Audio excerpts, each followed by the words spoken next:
Eu cele mai frumoase flori așterneți-aș mereu în cale, dar nu-s pe lume asemeni flori.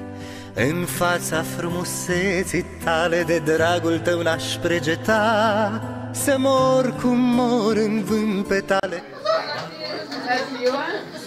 Avem o mică surpriză, avem o bucurie. Noi suntem la compania Surpriză Flori. Aveți o mică surpriză, această inimă vă transmite Olga Erneci. Este pentru dumneavoastră, doamnă Galina, înțeleg emoții.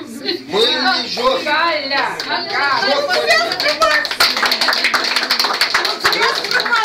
Această compoziție de flori pentru dumneavoastră, dulcele să vă adâncească această zi.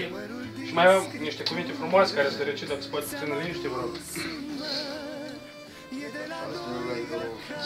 Să calci mereu pe trandafiri și flori nemuritoare, să ai în viața ta privit ca razele de soare, să ai o viață ca în povești, cu vise împlinite, tenderul celul ce iubești, doar clipe fericite. Vă mulți ani!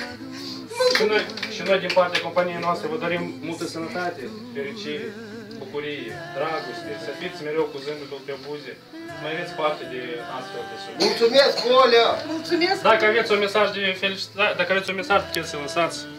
Să ne întâlnim în țara noastră! Mami, îți mulțumesc foarte frumos! Din toată inima unica tu ești la mine, pentru care eu ți-am dat viață. Și care tu ești unica care ești cu mine întotdeauna.